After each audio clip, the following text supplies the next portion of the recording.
Hello students, स्वागत है आप सभी का आपके ही अपने यूट्यूब चैनल एमपी टीच पर। वार्षिक परीक्षा 2022-23 स्टार्ट होने वाली है। 18 फरवरी से पहला पेपर क्लास 10th हिंदी का आपका रहने वाला है। समय सीमा यानी कि समय रहेगा 3 घंटे का, पूर्णांक रहेगा 80, यानी कि 80 में से 80 अंक अब आपके इस वीडियो को देखने के बाद आएंगे। तो आपसे विनती है, यदि आपने अभी तक चैनल को सब्सक्राइब नहीं किया है तो प्लीज़ सब्सक्राइब कीजिए, साथ में बेल आइकन को प्रेस करके ऑल पे सेलेक्ट कीजिए और ज्वाइन कीजिए हमारा टेलीग्राम ग्रुप। वीडियो की जानकारी मिलती रहेगी। तो पूरा सॉल्यूशन 32 अंक का सॉल्यूशन आपको, साथ में 2 अंक के, 3 अंक के, 4 अंक के क्वेश्चनों का सॉल्यूशन इस वीडियो में देखने को मिल जाएगा। पहला आता है सही विकल्प चुनकर लेखिए। 18 तारीख को आपको मिलने वाला है क्या सही विकल्प पहले पे।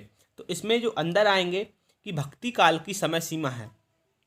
अब दोस्तों, भक्ति काल की समय सीमा क्या है वो आपको याद होना ही चाहिए। ये नहीं कि आपको याद नहीं है, क्योंकि ये कुछ ऐसे क्वेश्चन होते हैं जो आपको याद होना ही चाहिए। तो इसमें जो पहला आने वाला है सत्य रहने वाला है। इसमें कौन सा बी वाला ऑप्शन यहाँ पे सत्य हो जाता है आपका, यानी कि संवत 1375 से 1700 संवत, यानी कि इसमें भर देना है आपको बी वाला ऑप्शन यहाँ पे सही भर देना है। तो इसके बाद आने वाला है कि सूरदास भक्त है। नंबर दूसरे पे आने वाला है सूरदास भक्त है। इसका आंसर हो जाएगा श्री कृष्ण के, भगवान श्री कृष्ण के। सी वाला ऑप्शन आपका यहाँ पे सत्य हो जाएगा। नंबर तीसरा है कि जो दूसरों का उपकार मानता हो के लिए एक शब्द है। तो इसमें भर देंगे आप ए वाला ऑप्शन। क्या भर देंगे दोस्तों? इसमें आप ए वाला ऑप्शन भर देंगे, ठीक है। इसके बाद जो नेक्स्ट आने वाला है कि श्रृंगार रस का स्थायी भाव क्या है। दोस्तों, आपको रस से संबंधित क्वेश्चन ओटी में या फिर 2 अंक में, 3 अंक में रस से संबंधित 3 नंबर के पेपर में पूछे जाते हैं, या फिर 1 नंबर की ओटी आ जाती है, 2 नंबर का आ जाता है क्वेश्चन। तो श्रृंगार रस का स्थायी भाव तो आपको याद ही होगा। इसका हो जाएगा सी वाला ऑप्शन। सी वाला ऑप्शन पे आप टिक लगा देंगे, रति लिख देंगे, ठीक है। सी वाला ऑप्शन। अब आएगा नंबर 5 की गद्य की विदा नहीं है। दोस्तों, जो क्वेश्चन आपको दिए जा रहे हैं सॉल्यूशन के साथ, ये आपको याद हो जाना ही चाहिए। यदि ये आपको याद हो जाते हैं तो आपके वार्षिक परीक्षा में लिख के ले लेना, आप 80 में से 80 अंक पूरे आप ला पाओगे, ठीक है।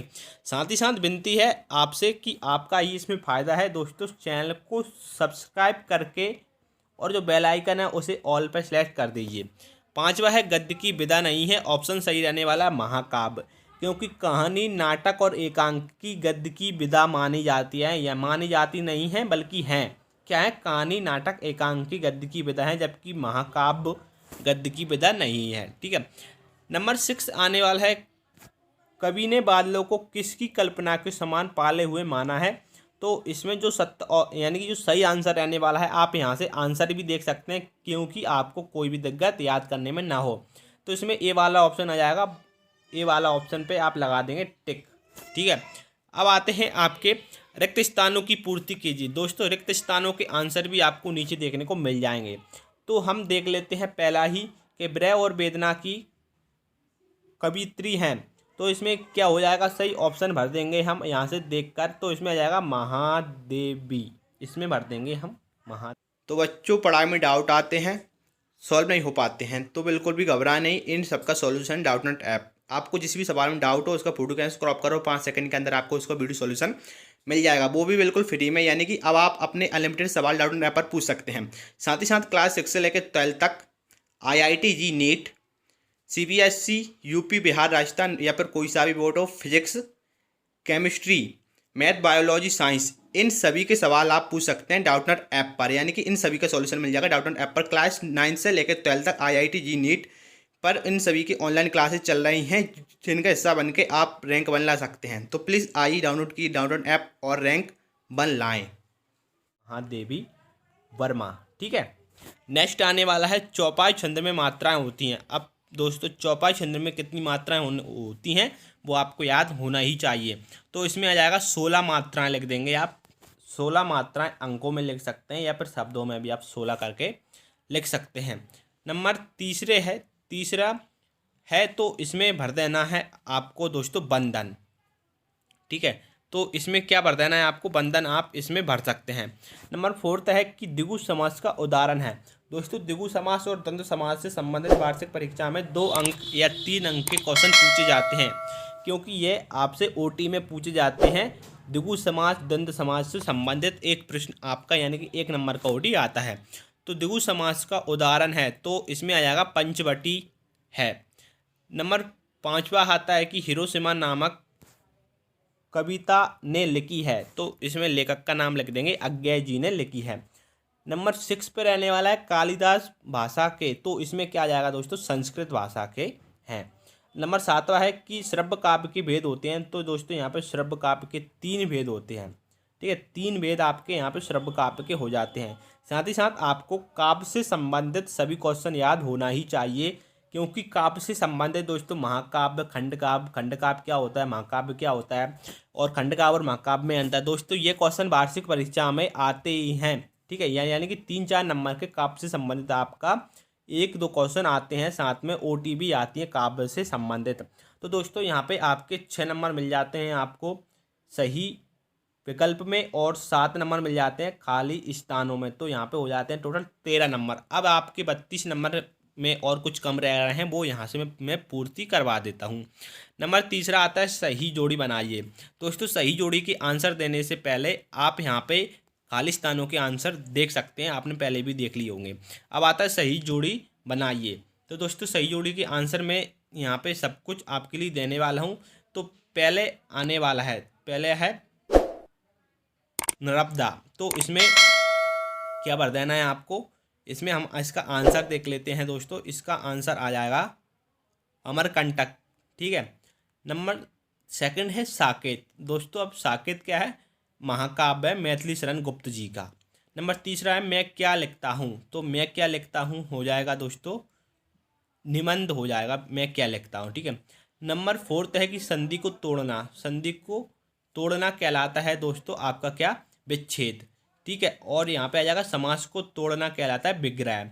अब आता है नंबर 6 पे आ जाएगा संचारी भावों की संख्या से संबंधित एक क्वेश्चन आता ही है, क्योंकि ये वार्षिक एग्जाम में पूछा जाता है कि संचारी भावों की संख्या होती है।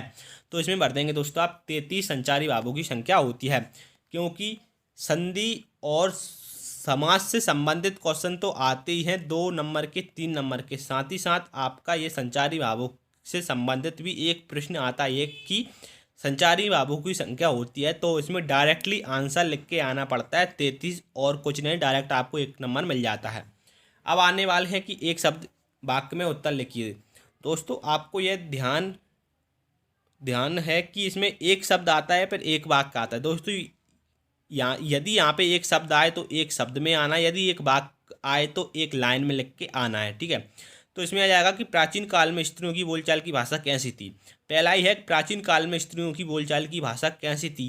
यदि ये आपका एक वाक्य में यदि एक वाक्य में आए तो इसको आप कैसे लिखेंगे, इसको लिखेंगे कि प्राचीन काल में स्त्रियों की बोलचाल की भाषा। अब लिख देंगे यहाँ पे प्राकृतिक थी। तो एक लाइन क्या होती है, एक वाक्य क्या होता है, और एक शब्द क्या होता है। यदि वो कहे कि एक शब्द में उत्तर दीजिए, तो आप लिख कर आओगे, क्या लिख कर आओगे आप, प्राकृतिक।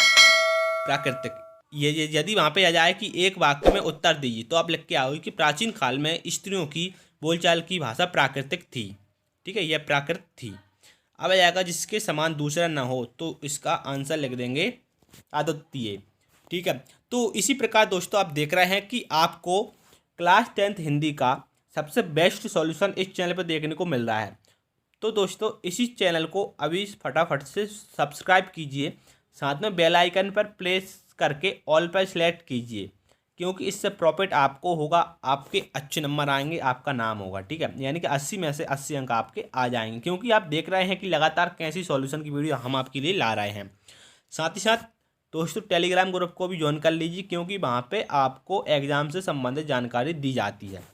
अब आ जाएगा इसमें क्या, यामिनी का शाब्दिक अर्थ क्या है। नंबर 3 है एक शब्द का यामिनी का शाब्दिक अर्थ क्या है। वैसे आप देख रहे होंगे कि आपको आंसर भी नीचे हम दे देते हैं। तो इसमें आ जाएगा तारों भरी चांदनी रात। यामिनी का अर्थ होता है तारों भरी चांदनी रात। नंबर 4 है कि जहाँ नायक नायिका के विरह का वर्णन हो कौन सा रस होता है। तो इसमें आ जाएगा दोस्तों वियोग श्रृंगार रस। दोस्तों देखिए, जहाँ नायक नायिका के विरह का वर्णन हो वहाँ कौन सा रस होता है, वहाँ होता है वियोग श्रृंगार रस। और जब नायक नायिका के संयोग का वर्णन होता है वहाँ कौन सा होता है, संयोग श्रृंगार रस। नंबर 5वां है पूर्व की ओर बहने वाली हवाओं को क्या कहते हैं, तो यहाँ पे आंसर देख के आप लिख देना, ठीक है। नंबर 6 है कि उपासना करने वाला क्या कहलाता है, तो यहाँ पे आ जाएगा उपासक कहलाता है। नंबर 7वां है हिंदी का पहला आंचलिक उपन्यास कौन सा माना जाता है, तो इसमें आ जाएगा देहाती दुनिया को हिंदी का पहला आंचलिक उपन्यास माना जाता है। अब वहाँ पे आ जाता है आपसे कि एक शब्द में उत्तर दीजिए, तो एक शब्द में उत्तर कैसे लिख के आएंगे आप, देहाती, तो आप ये लिख के आएंगे। यदि वहाँ पे ये हटाता है कि एक वाक्य में उत्तर दीजिए, तो आप लिख कर आएंगे कि हिंदी का पहला आंचलिक उपन्यास देहाती दुनिया को माना जाता है। अब आएगा आपके पास नंबर 5वां कि सत्य असत्य लिखिए। दोस्तों सत्य असत्य में आ जाएगा कि रात दिन द्विगु समास का उदाहरण है, क्या जाएगा, रात दिन द्विगु समास का उदाहरण है। तो दोस्तों ये असत्य है, क्योंकि दोस्तों रात दिन द्वंद्व समास का एक एग्जाम्पल है, ठीक है। तो इसमें क्या लिख के आएंगे आप, ये हो जाएगा आपका असत्य। अब आ जाएगा दूसरा कि खंड का मुक्तक काव्य का भेद है, क्या जाएगा, खंड का मुक्तक काव्य का भेद है। तो दोस्तों ये भी आपका असत्य है, क्योंकि मुक्तक काव्य के दो भेद होते हैं, पाठ मुक्तक और गय मुक्तक, ठीक है। नंबर 3 आया कि सूरदास वात्सल रस के सम्राट माने जाते हैं, तो दोस्तों यह भी आपका बिल्कुल सत्य है, क्योंकि सूरदास जी को ही वात्सल रस का सम्राट माना जाता है। तो आप यहाँ पे भी देख सकते हैं, यहाँ पे भी आंसर दिए गए हैं आपके लिए सत्य असत्य के। अब नंबर 4 आ जाता है कि रामचरितमानस, तो इसमें आप 4 वाला है, इसमें आप सत्य भर देंगे क्योंकि ये इनका एक चौपाई है। अब आ जाएगा नंबर 5वां कि शब्दों के सार्थक समूह को बात कहते हैं, तो दोस्तों ये सत्य है, क्योंकि शब्दों के बाद के सार्थक समूह को बात कहते हैं।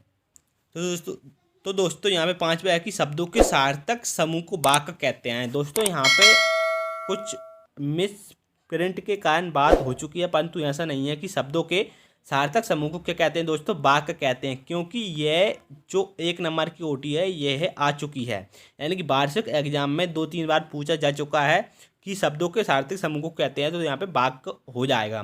नंबर 6 है कि तो इसमें छायावादी, तो ये आपका दोस्तों असत्य हो जाएगा, ठीक है।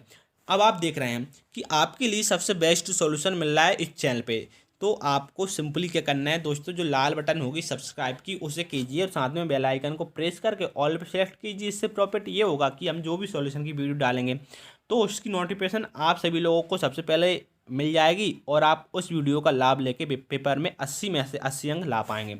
साथ ही साथ दोस्तों आपके लिए अब 2 अंक के 3 अंक के 4 अंक के, ध्यान से सुन लीजिए दोस्तों, 2 अंक के 3 अंक के 4 अंक के क्वेश्चनों का सॉल्यूशन आपको मैं नेक्स्ट वीडियो में देने वाला हूँ, क्योंकि दोस्तों यदि इसी वीडियो में आपके लिए मैं सॉल्यूशन देता हूँ तो ये वीडियो काफ़ी लंबी बन जाएगी, जिससे कि आप उसे देख नहीं पाएंगे। अब आपके लिए सबसे पहले क्या काम है, जो भी मैंने आपके लिए ये आपको सॉल्यूशन दिया है, तो ये सॉल्यूशन है आपके लिए 32 नंबर का ऑब्जेक्टिव, तो इसे आप अच्छे से याद कीजिए। फिर उसके बाद नेक्स्ट वीडियो में आपके लिए 2 अंक के 3 अंक के 4 अंक के क्वेश्चनों का सॉल्यूशन आपको मिल जाएगा। मिलेंगे हम आपसे नेक्स्ट वीडियो में, धन्यवाद।